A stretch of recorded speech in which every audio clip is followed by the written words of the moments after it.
Hello everyone and welcome back to iFilm Things. I am Philip and today I'm going to show you how to do 8 simple transitions. First up is a simple glitch transition. Create an adjustment layer and then place it above the cut between your two videos. And make it 5 frames long on either side of the cut, so 10 frames long in total. Then add the VR digital glitch effect to the adjustment layer, then animate the matter amplitude property so it starts off at 0, then at the cut goes to 100, and then at the end goes back to 0. You can then mess around with the distortion properties to customize your look. For instance, these are my settings, you don't have to use them, but they're just there in case you want a jumping off point.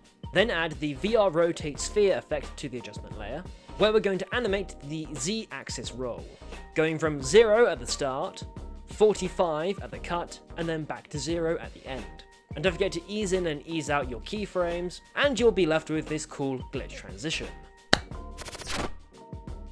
Next is masking shapes.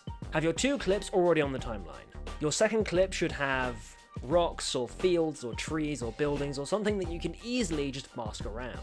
Then duplicate the second clip to track 2 and add a frame hold to the first frame. Then place it above the end of your first clip. Next, we're going to take our time creating a mask from the opacity properties.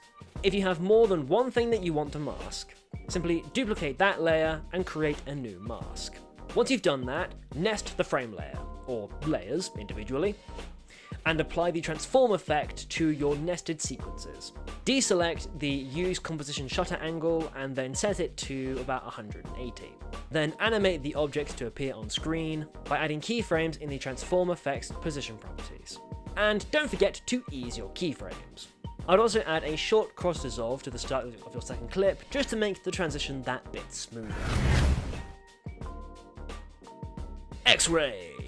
With both of your clips on track 1, make it cut somewhere towards the start of your second clip, then drag that bit up to track 2 above your first clip. Then cut your clip on track 2 in half, and apply the invert effect to the first half of the clip. In opacity, make a square mask, make it thin, and make it stretch out until it covers the whole width of your screen. Next, we're going to animate it so it comes from off-screen all the way down to the end of the clip.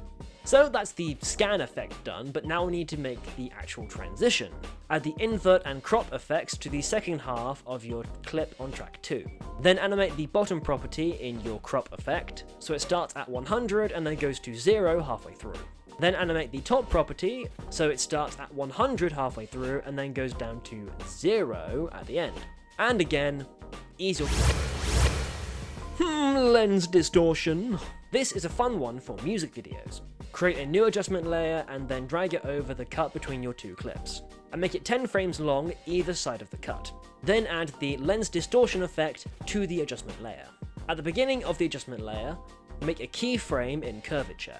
In the middle, make another keyframe and set it to -100. Then make another keyframe at the end of the clip and have it back to 0. And for the sake of everything you love, ease your keyframes! And to take this one step further, add the invert effect to the adjustment layer. Set the blend mode to quadrature chrominescence? Sure. Then make a keyframe in blend with original at the start of the clip and set it to 100. Then make another one in the middle and set it to 0, and then make another one at the end and set it to 100. And there's your lens distortion effect. Drawing. Drop an adjustment layer over the cut between your 2 clips, and make it about 1 to 2 seconds, so about like 1.5 seconds. Then add the find edges effect to the adjustment layer, and this already adds a nice hand-drawn look.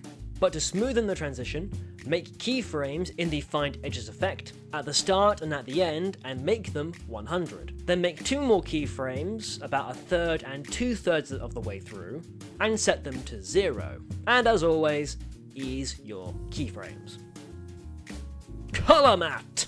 Create a color matte and try to match a prominent color within your first shot. Then drag it above the cut between your 2 clips and make it about half a second, or however long you want. Then simply animate the color matte going across the screen from left to right with the position properties. And to make it a bit more interesting, make another color matte, make it a different color, and drop it below your first color matte.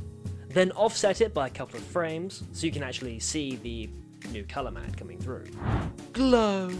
Drag and drop an adjustment layer over the cut between your two clips, and you can make it as short or as long as you want.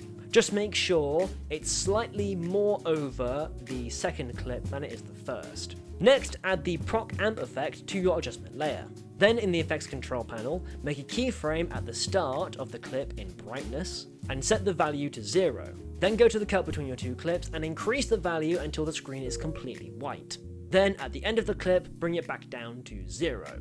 And this creates a bit of a glowier version than the normal dip to white transition. And personally, I prefer this one. Zoom! Place an adjustment layer above the cut between your two clips, and shorten it to however long you want.